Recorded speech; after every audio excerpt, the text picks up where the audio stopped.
Some people like it, some people don't, but this is the one where you see like they've reached this peak and they're going to start heading this way now. And I'm a giant fan of their first three records.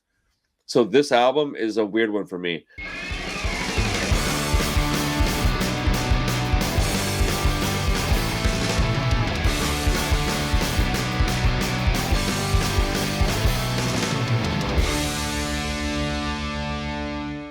All right. So, I don't remember what date it was that it came out, but in I think it was 1999, this month. Yeah, I think it was I in May. think so too. Sometime in May 1999, AFI dropped Black Sails in the Sunset. This is the one. It's 12 songs in 46 minutes, so it's kind of long. At least to me, I like shorter albums, obviously, right? But this is the one. This is the record where you listen to it and you're like, "Oh, I see what's happening here." Some people like it, some people don't, but this is the one where you see like they've reached this peak and they're going to start heading this way now. And I'm a giant fan of their first three records, so this album is a weird one for me. I'm gonna let you talk about it first, and then I'll do my read through of my track by track. It shouldn't take very long, and then I have a comment that I'll say at the end, and I would like to have your rebuttal to my thoughts. But AFI Black Sails and Sunset is a fantastic record. Let me get that off my chest real quick before Yeah. anybody thinks I'm saying something crazy. Yeah, because if you didn't, I was gonna like storm off the set and do one of those bits and be like, I can't believe he said that. But No, it's a great album. it really is, and as you mentioned, it is, and the band has acknowledged this. So whatever their identity is now and will ever forever will be, all got started and all really the birth of that is this album. Now Yep. it's not like they feel a little bit mixed about it because they were kind of like they didn't really like think they were going to make a completely different record with a completely different vibe. They just said it kind of came out Interesting. that way.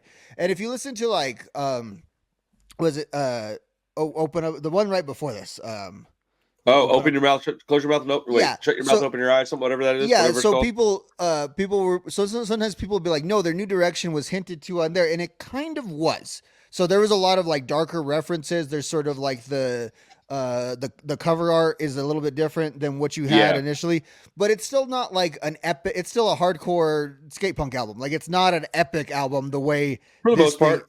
this thing is. And what this album is the result of is so. Again, I talk about what their identity is. Their lineup has not changed since this album. So this was the final formation. They brought in Jade, the guitarist, who was like Davey Havoc's best friend, like for most of his life. Oh, but really? They had just never been in the same band together. Like, Interesting. like he was Jade was in a band that had taken AFI out on tour and all What this. band? And I have to look it up. I'd have to look at the name of it, but they were like one like the very very close together. And in fact, like around this time, I think Jade and Davey shared a bed where they would alternate, where one would be on tour and the other one wouldn't, in like a punk squat in San Francisco. And so one of the times, Of course. when AFI got off tour and they needed a new guitarist, it was kind of awkward because like one, he had to kick him out because there wasn't enough space for him there. But then instead of kicking him out, he just kind of asked him to join the band. And Hey, they're you like, know. okay, yeah, that'll kind of work. And then so he could kind of like stay because like, it was one of those places like they were staying there, the Nerve Agents were staying there. It was like it was a Ooh, I love squad that that was band. there for punk bands specifically. I don't think it was just exclusively, but like basically, a punk house. Dude. So they sort of they formed that, and then they lived together. So they started really working on this stuff. And Jade, so Davey always had a like of music, obviously other than punk. He never Okay. he didn't really view AFI as was going to really be that. You know what I mean? That wasn't his vision for AFI. AFI, I think he had the vision of what AFI started out to be. But then he would add stuff to like his own personal appearance and stuff, and so that would kind of grow. Jade Okay. himself, it was a guy. He was kind of similar to the Jawbreaker guys we talked about last week. Gone to college, come back. So he was a real creative, kind of artistic guy. So that stuff is amazing. Davey loves that stuff. So him and Davey were friends. Him and Davey connected like that. There's a song on this album. Is they the first day they connected, they started writing, and they just had instant chemistry. So the band really became those two guys writing the songs, and the other guys contributing. I know the bass player said going into this album, he was happy they were bringing in Jade, because while Jade, played in punk bands and knew all the punk guitar stuff, he was a little more of a musical guy, and the bassist didn't quite like how hardcore they were getting on the recent albums. Like he wanted them to be a little more melodic. And Davey has said like What? you wouldn't say Black Cells is a melodic record, but compared to what they had done before. Wait, what? Who wouldn't say it's not a melodic record?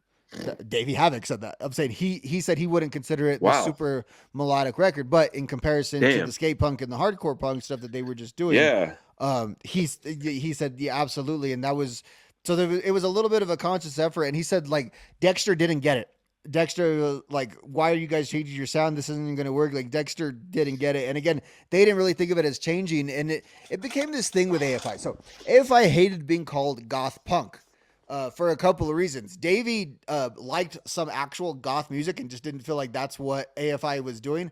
But also Okay. he felt like that was just like, calling someone goth was kind of like derogatory towards the It band. was. At the same time, Davey was dressing like this Glenn Danzig thing that he Yep. was doing. And like, so people like me, I didn't take it as an insult. I was like, oh, that makes sense because they're like the goth kids who are touring with Rancid.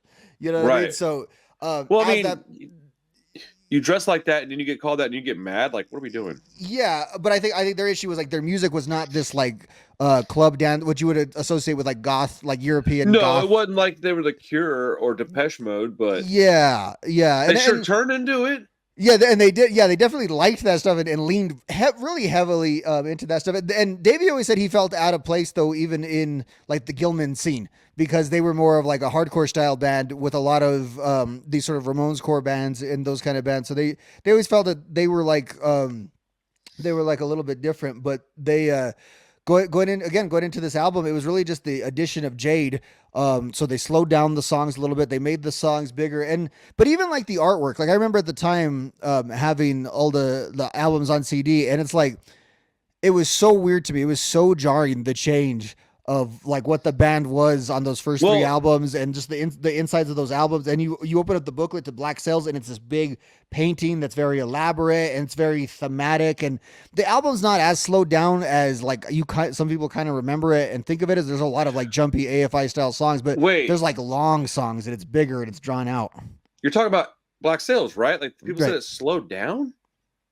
That's weird. So, okay, let me get some thoughts out of my head real quick. I don't want to interrupt you. First and foremost, this is a very melodic record, like incredibly melodic. At least in my definition of melodic, there's a lot of that in this album, and that's not a bad thing. It's just an observation, right? Man, I'm surprised that Davey said that. That kind of blows my mind. Oh man, I lost some of the stuff I wanted to say. Whatever, man. This record is really good. I want to hear more about what you're saying. I have a couple things when they come up. I want to raise my hand like this. That just means I got something on my mind, so I don't have to like interrupt you. I'd rather not do that. You're speaking some nice knowledge here, and I'm learning quite a bit. AFI is a band that I've always loved, but I like their first three records, and then, let's say, how do I say it? I'm a monumental fan of their first three albums. I really, really like this album. And that's it. I don't like nothing else they've ever done. I know that's sacrilegious to some people. December Underground and Sing the Sorrow. I think you're really forgetting popular, but Art of Drowning, because Art of Drowning is still in this. Yes, Art of Drowning. That's Art of right. Drowning and the Old Hallows EP are still like this era. Like the EP is like all right, I guess, but the Art of Drowning is a good record. I forgot about that one. Yeah. But see, like, how can you say like we don't want to be called like goth punk when they do stuff like that album and this one? I don't understand that. It's very strange, but like, yeah, dude had a devil lock and wore fishnets and like it's such a strange. I think it was semantic, and I think it got thrown at them like initially kind of derogatory, and they got like defensive about it. But they then they went that way, and they're like, they kept kind of leaning into it. Like I don't think they realized like again. So like they were such an access point for a kid like me, because like my initial like alternative look was just like that's the stuff you kind of saw on TV, was like that kind of vampire-y Halloween look, and so to me it was like, oh cool, those guys kind of dress like me, but they do this funner music, they do this cooler music than bands like that. I guess the ones like he's referring to actually do, because like in this era, that's the thing. They kind of become like these kind of cartoon characters. The way Davey Havoc becomes like this Bro. vampire guy that he He turns into, turned because into a Karen. yeah, they were But he he had like does with the long haircut. hair. It was like sharp, and like he wore like blue eyeliner or blue eyeshadow. And I was like, I mean, whatever, do you, bro? I don't care. But like, And it's funny because I remember, he looks sorry, like a pirate now. bro. But I remember Davey Havoc walking out on top of the crowd as they were holding him up, and he was singing like this, and he was wearing a black pants. His hair was kind of long, but he had a white shirt on. It was a white Yeah. long sleeve T-shirt, and he had one arm behind his back, and he was going. And I don't remember what song it was, but I remember seeing that and being like, "Wow, that's bananas." Davey's a hell of a performer. Just He is in person dude. and on record. Like he is, that man was born to be just a front man. Like man, Look, he has that. I know I don't care for those later records, but I am perfectly okay with going. But objectively, they're incredibly well-made pieces of art. And if I liked that kind of music, they would probably be some of my favorites. I just don't like it because it's not the sound that I like. That's exactly my take on them. Like I think everything they've pretty much ever done is of quality. Yes. So I've never been offended by their style changes for that exact reason, because I've always been like, okay, they are doing something different. It's clearly authentic by them too. Like they were not about, like they went into these different directions. They have the side projects together that have these elements in there. So they just kind of kept pushing, I think, where they wanted to go. So they were one of the first bands that I ever like mutually parted ways with whenever right. No, that's a great, like, I was like, great way to I don't it. like this, but I still like them. They're still cool. You're not going to take away that. We don't know them to be jerks or anything like that. So right. Whatever. I don't like. It was the first time I was ever mature about the whole situation. Like, Facts, I don't bro. like what they're doing now, but I still have my other, 6 AFI records that I'm going to play forever. So cool. And actually, I've come around a little bit on that stuff. I did kind of actively dislike it, but I never disliked them. I don't know why they got spared my dumb teenage wrath.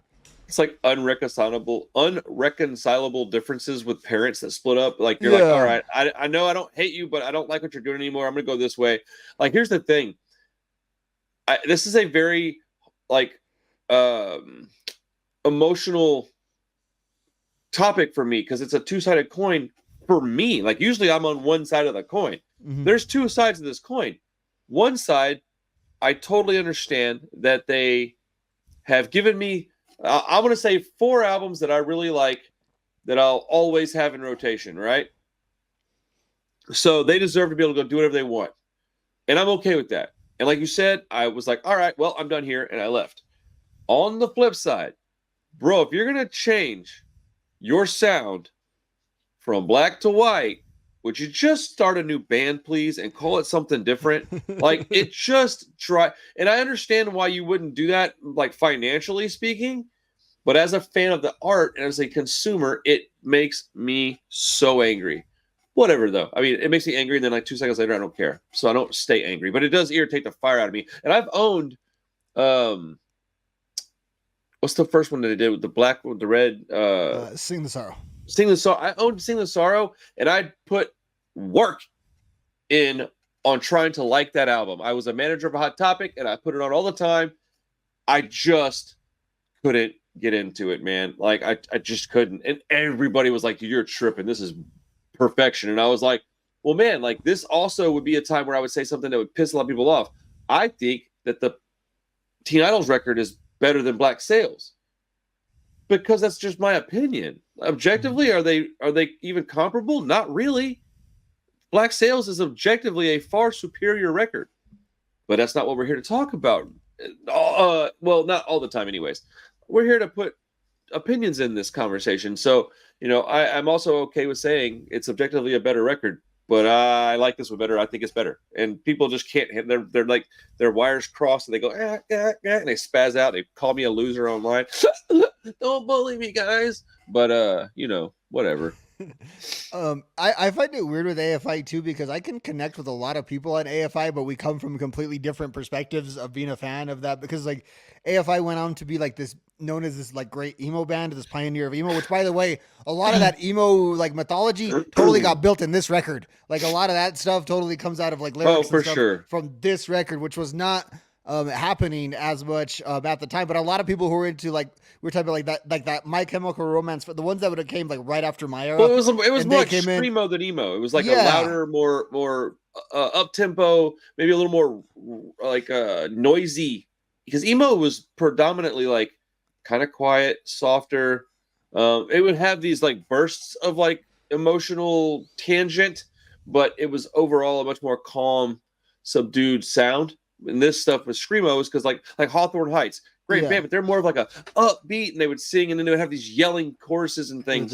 Yeah, So yeah, and I think you do AFI play nickel. really, as time went on, they were really responsible for bringing like a version or stylings of like hardcore and that kind of stuff into like mainstream music. Like they were one of the bands that has that sort of roots and would incorporate that into their songs that really ever like got to that level. Like I always I forget about them often when we think about like the most successful bands that ever came out of our stuff.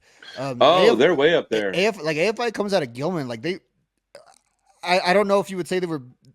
I didn't live in the 1995 world of Out Come the Wolves. I would like to know like 2003 AFI versus 1995 Rancid. Who was bigger? Um, Wait, what was the okay? so like 1995 Out Come the Wolves era. Think of Rancid in that era, or like 2003 AFI. Like who was bigger? 2003 AFI Yeah, I feel like that too. But for sure. No. Like it there's still no doubt seems in my mind weird.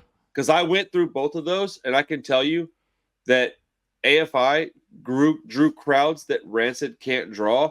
I'm Mhm. okay with that. I still think Rancid's the superior band, but if I had to speak with like just honesty, that Yeah. I don't think Rancid was pulling the crowds that AFI was at their peaks. Yeah, probably not. And again, like, and there's a little bit of power that AFI had being on the major label that they were able to, even though Epitaph did really good for Rancid, Well, I they mean, got to be everywhere, Davey and did vocals with them on stage. They were buddies, though. We're not talking trash. It's no, just and they're specific factual. friends. Like they were Yeah. like Tim. They say Tim didn't actually produce the first record. He just kind of gave his name to the record as like a Oh, license to really? say I produced it. Like Davey That's said, he hung cool. out. He kind of just hung out at the studio for 2 days because they were all like buds, and then Maybe oh, threw a couple of words out there like, "Hey, yeah, you should try this," produced. and then that's producing it. Yeah, and it's funny. Like one of my favorite performances of the song "Radio" is when Davey sings it all.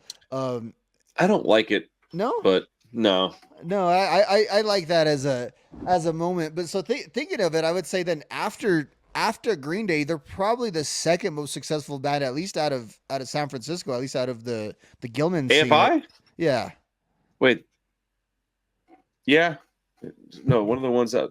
Sorry, hold on. Other one.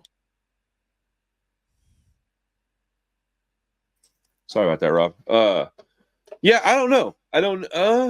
like who else would we really put there? Yeah, I guess because the only other thought would be Rancid, but I still think AFI would be technically more successful. But I don't think they have. But I don't think that they have the more impactful records, though. No, Is that isn't that weird? I would agree Thank with you. that. Yeah. And it's not like AFI is not impactful, He's but okay. in terms of that, like in terms of the hierarchy of like all time punk, those other two bands are far that way. And AFI missed the like they were kid like Davey was a kid in the I think he's like the age of like the Green Day guys. Like Yeah. they were a little bit younger watching like Op Ivy and really were into that stuff. So we don't think of AFI as much as a Gilman band again because it might just I be never like think of them as a Gilman band, even though I know they are. yeah, and it might and part of it's just their sound too. Is they sound different than a lot of those Gilman Very bands. much. But again, so they start in the mid '90s, so they're a little bit past the glory era of like Gilman, and we like to more romanticize as like the Operation Ivy to Green Day era. Yeah. But like Gilman still exists after that, and like AFI is one of their big house bands. In that era, it's just weird. Like bands that come from San Francisco versus bands that come from LA, and I think like you and I definitely sort of gravitate a little more towards these Bay Area bands, even if they don't always all sound alike. But we do like a lot of that San Francisco stuff. No, I love a lot of that music. I like a lot of LA street punk too, though. Like, I mean, some of my favorite bands Yeah. right now even are from Los Angeles. But let's talk a little bit about specific songs real quick. Let me go Yeah. through my track by track, if you don't mind. Sure. And then I want to toss the ball back over to you. So the album starts off with an intro. I don't like intros. This one's no different. I just don't like it. I skip it. But we go into the first song. It's a 2-minute blazing fast powerhouse of a song. It goes with the intro a little bit. So if you're one of those guys, if you're listening to it on like a cassette, it would probably be good to have them together. Honestly, I personally just like to go straight into was it Porphyria? Yeah, you know what? For like 20 years, I've been trying to pronounce these AFI songs correctly, and I've never been able to. Yeah. Yeah. So, but I wrote down amazing vocals, the lyrics that you need to read along with to appreciate. This is the kind of song most people only dream of accomplishing, to be honest. That first like song on that record that's how you start a record, because after you hear that, you don't have any choice but to stick around, because what are you going to do? Hear that and then be like, nah, I'm good.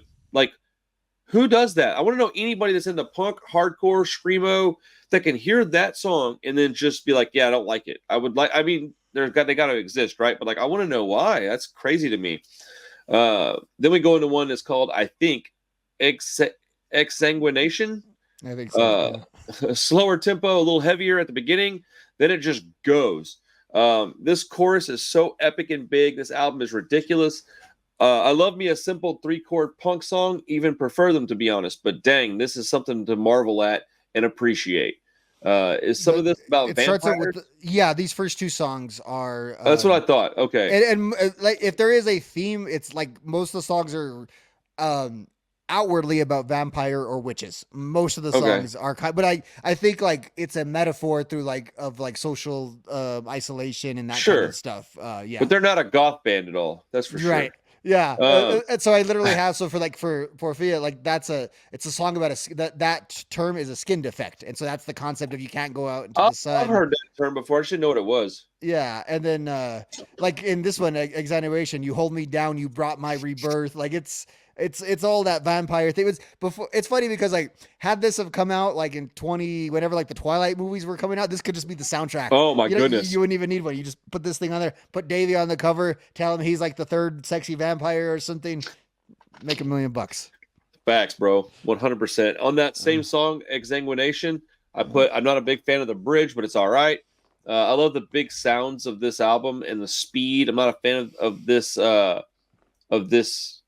pace personally. I don't know what that means. I might have typed something wrong.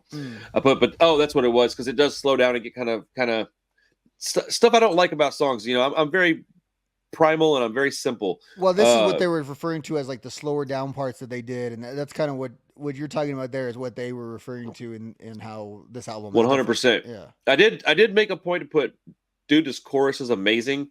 And that it's a shame, but I've only lost my mind to these songs live one single time, and that really does bum me out. I've never seen them, and I had that revelation on the way to work today as I was listening to this record. I was like, how have I just never?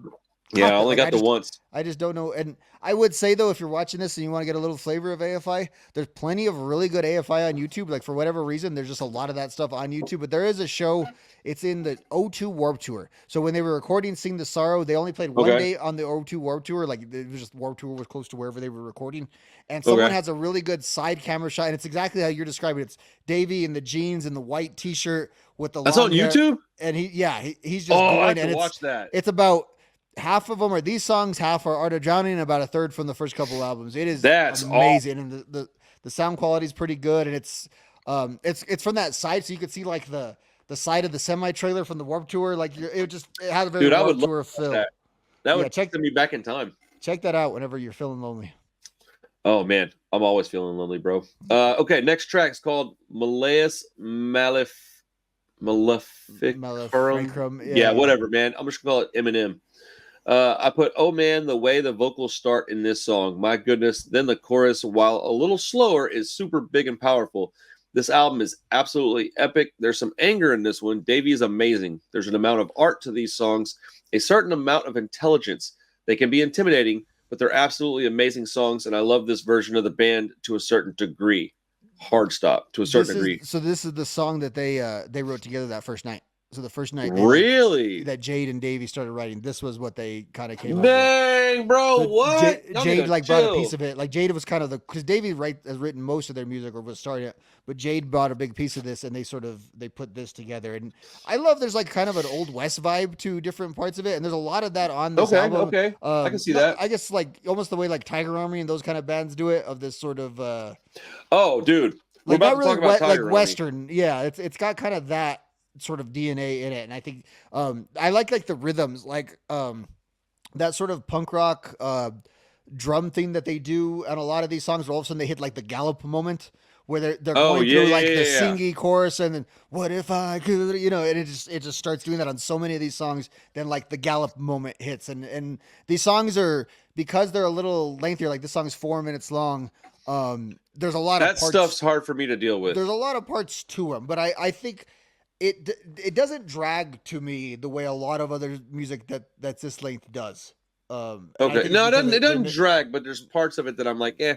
Like I said, I'm yeah, archaic and simple, it's man. kind of I it's can do without some unconventional, of that. and it's funny because like okay, the second song is 207, 248, but then all of a sudden there's a 5 minute song just right in the middle of the album, so it does Right. tonally shift a little bit. Yeah. Man, one of these days I want to figure out a way for us to get on here together and listen to an album together so we can like dissect songs together. I really believe that would be incredible content for the viewers and listeners of this show, because we have such different opinions on like specifics, but we overall agree on most things. Man, I think we could do like an EP, even just like a 6 song something, and I Yeah, think that'd we be could. fun. It would probably spend 2-3 hours doing that, I would think. Oh yeah. We go to narrative of soul against soul. These song titles, bro, whatever, man. A more straightforward punk song, but it reminds me of Tiger Army quite a bit, especially the chorus. Yeah, and the chorus is you I think have Nick 13's in a lot of the background vocals. yeah, I think he worked with them at one point. I don't know if it was on this album, but you have Jade actually doing the vocals Okay. where it contrasts. And this was a kind of like a cool like anti-suicide song. Because a lot of these songs are very, very dark, and this was one with a little bit more of an upbeat thing, even though like it sounds dark, but that's why you searching for that thing you can't find. It has the a permanent solution to a temporary problem.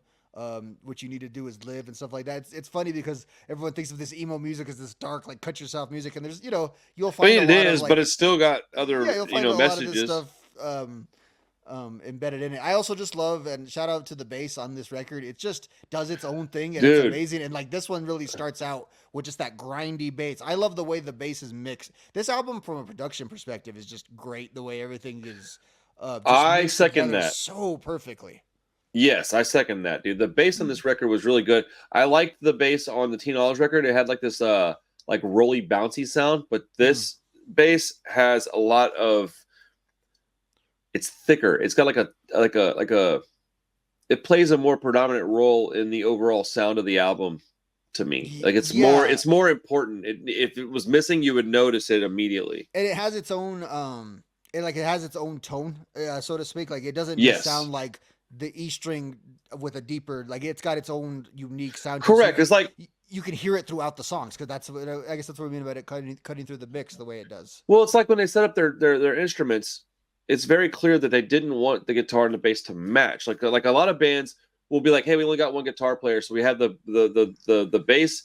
They hit the gain about the same as the guitar, so that way when we play, it's a thicker sound. Yeah. No, they got plenty of stuff going on. They can, this band's very, very good at what they do. Next song, Clove Smoke, Catharsis, slower prodding intro. Then it really slows down to an almost ballad type song. It's the first song I really don't like. Sounds like the version of this band that I really dislike. The first official skip is Clove Smoke, Catharsis for me. How do you feel about that song? You like it? Yeah, 15-year-old me pissed at you right now for not liking it. I used to love that song. I still love the Dexter part. I like when Dexter comes in contrast. I think Offspring's a lot more influential on AFI than anyone will ever really give them credit for. Not just for the Nitro thing, but a lot of their sound, a lot of Dexter's like singing little nuances. When you actually listen to those albums, there's a lot of what Davey does. And I think that they go together really well on this song, because like it feels like Dexter could have sang this song.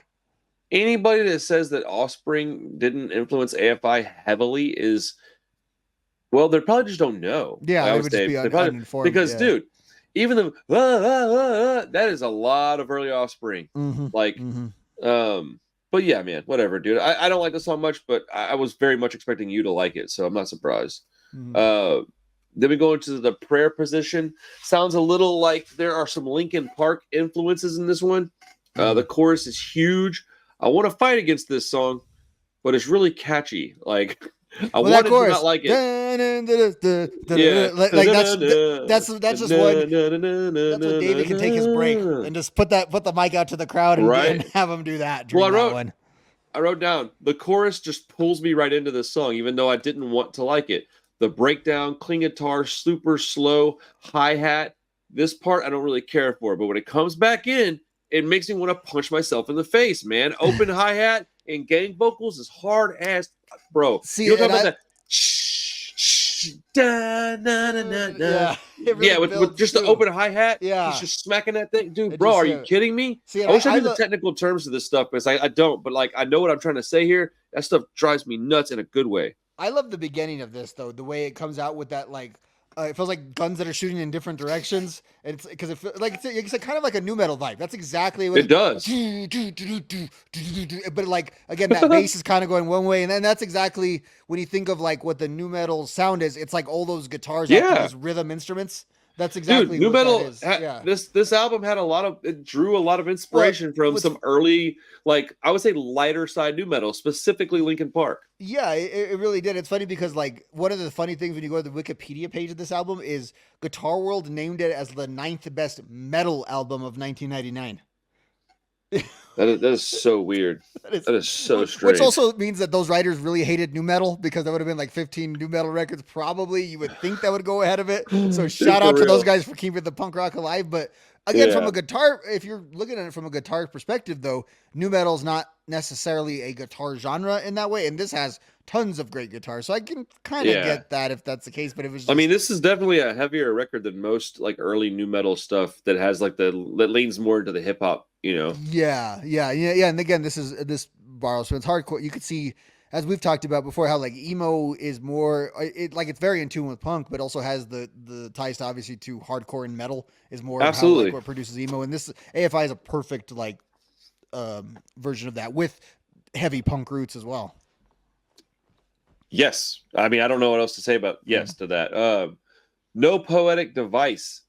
This one is an amalgamation of Offspring and Tiger Army 100%. It's a great fast driving song.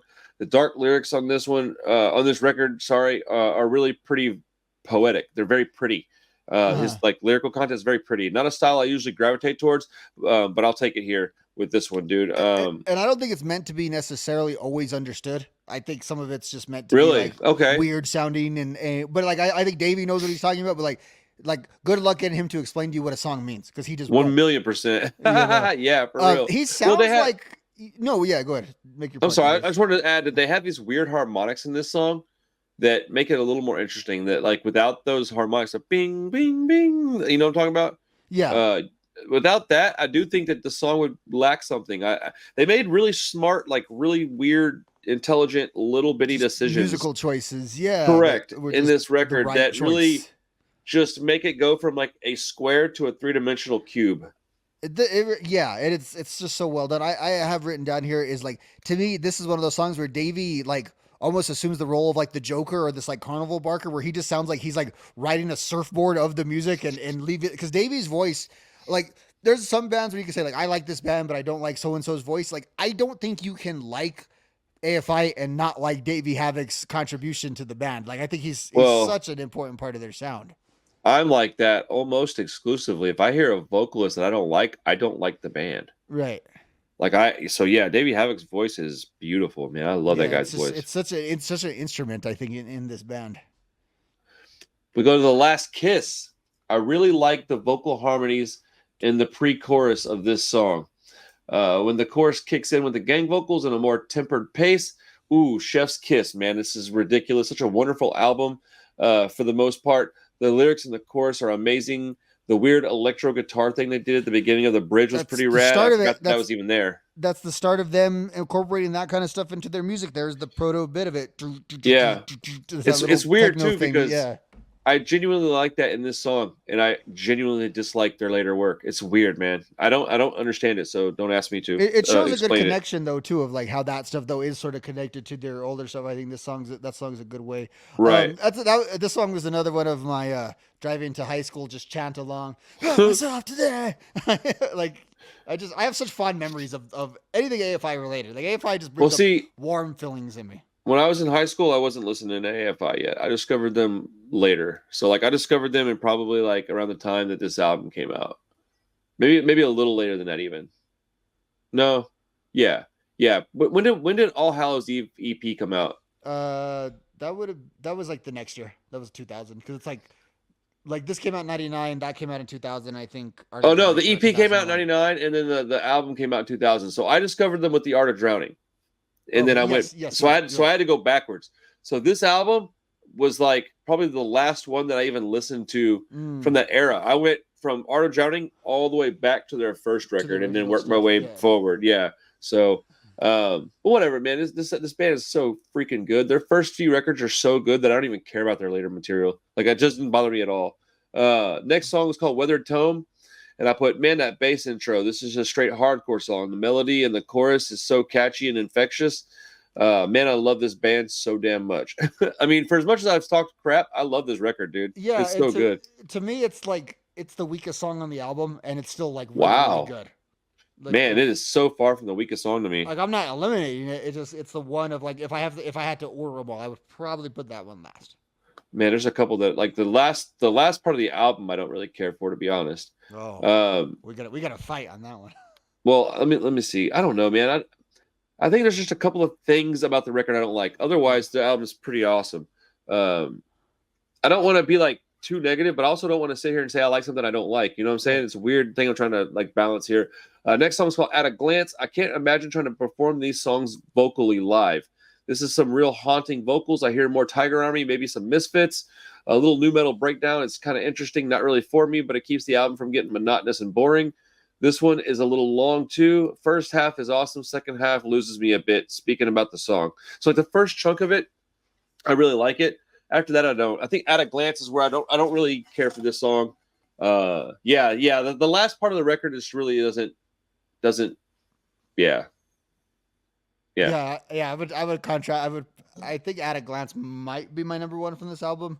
It's Really? it's right there with the Okay. closer. It's those two songs are the two that I Oh, like the the most on this closer. album. Oh Yeah. crap. Well, I think At a Glance is like the song that sounds most like a song that's gonna be on Art of Drowning too. So and I love Art of Drowning. I think this song could have been like some of the sound they reached on Art of Drowning I think really fits in what At a Glance yeah. I was. mean, one thing I'll say is that we disagree on certain things. I think mainly because I like a more straightforward punk sound.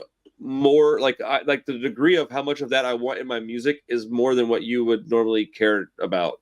Like, how am I saying this? Like, it's not like you don't like it. You just don't care to like. I insist on having a more Hmm. straightforward punk rock sound in most of my music. But whatever, man. I don't. Again, I'm not trying to like dog the record. This record is phenomenal.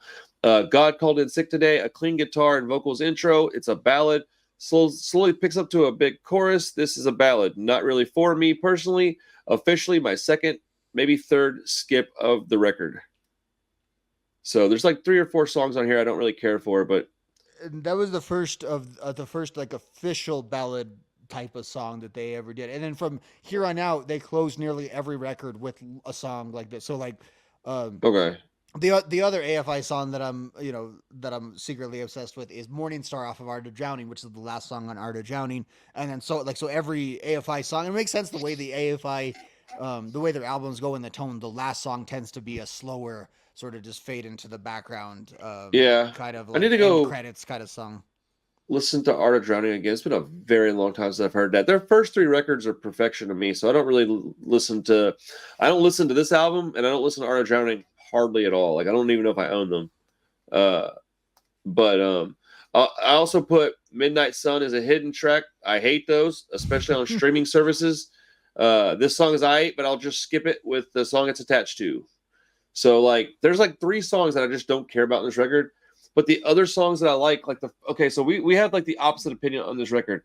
The first like 3 songs are so good to me that it eclipses any kind of negativity I could have about the record. And it keeps me interested so much so that I'll listen to the whole album based solely on the strength of the first couple of songs, which honestly, that's rare, man. You don't find bands that can do that a lot. You hear like one song's really good, two are kind of bad, then one or two are really great, and then one's pretty bad. Then you got an okay song, then you got a pretty bad one. It's really annoying. Like, Yeah, this is pretty high quality, I think, throughout.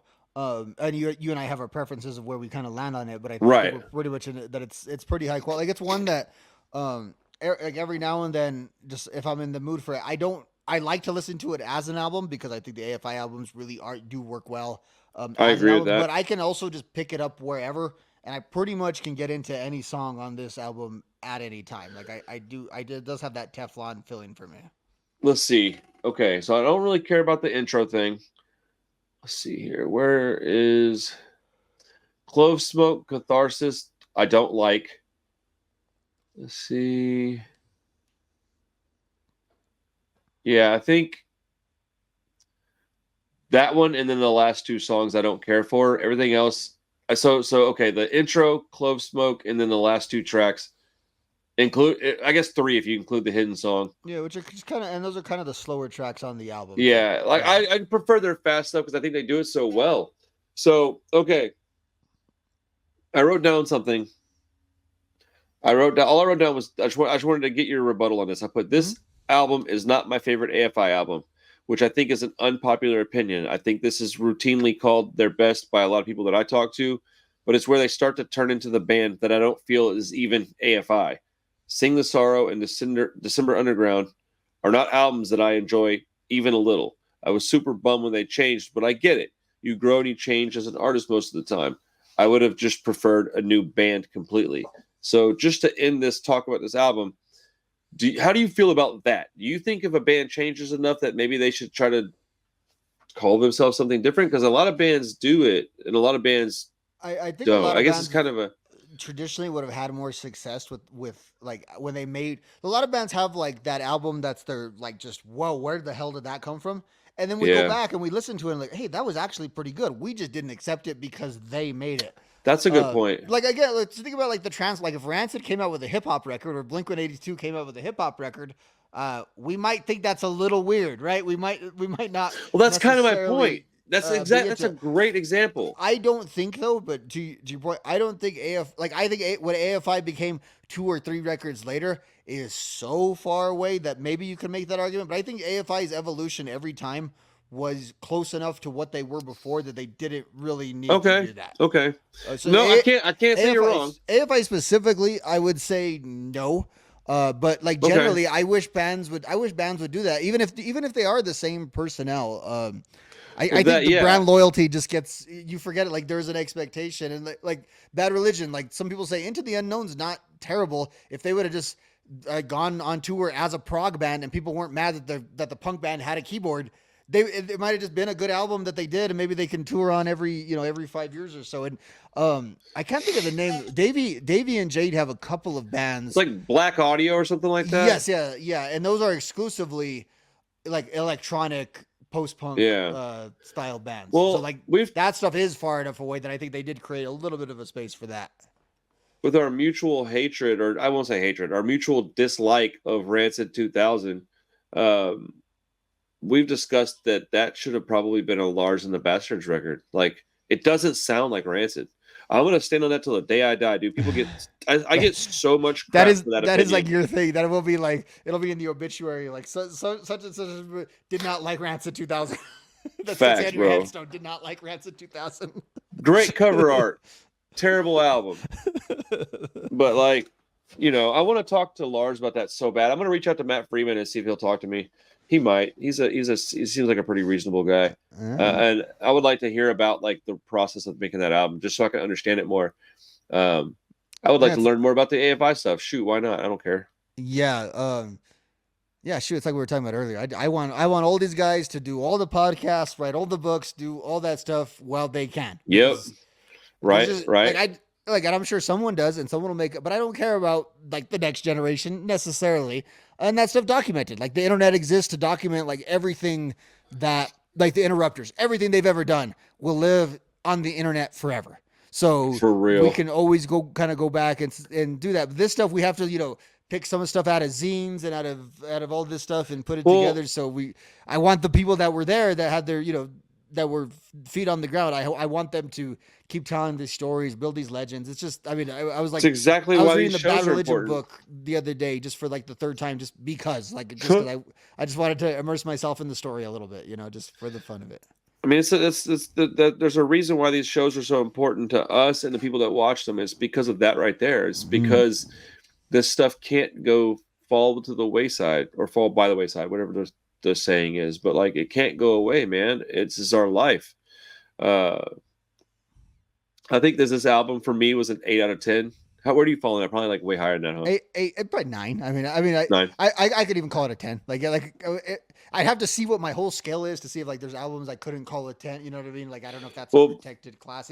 It's right under there. But I would say like there's nothing I object to on it though either. I give it one a of those. very strong 8, and I wouldn't usually give an album with 3 skips an 8, but the rest of the record is so good that it's kind of like I kind of want to give it even higher than that, but I just can't. And it's one of those too. Like again, I do prefer Art of Drowning. That is my favorite album by them. But like, Okay. if Really? if I was put like in a debate scenario and I had to defend this, like I'm cool with doing that too. Like I do like that other album better on a personal taste, but this is. I would have no difficulty defending this as their best album. Man, I could do that I think very easy. mine is probably Close Your Mouth and Open Your Eyes. Let me look real fast. Let me look at the song titles. I get confused with their first couple records occasionally. Yeah, I put some of the songs on different albums in my head too on those first couple ones. Definitely do that a little bit. Let's see. Answer That and Stay Fashionable is probably my favorite. Oh man, it's a good record. Very proud of man, these records are good. I'm gonna say their first record is my favorite. That's a perfect album.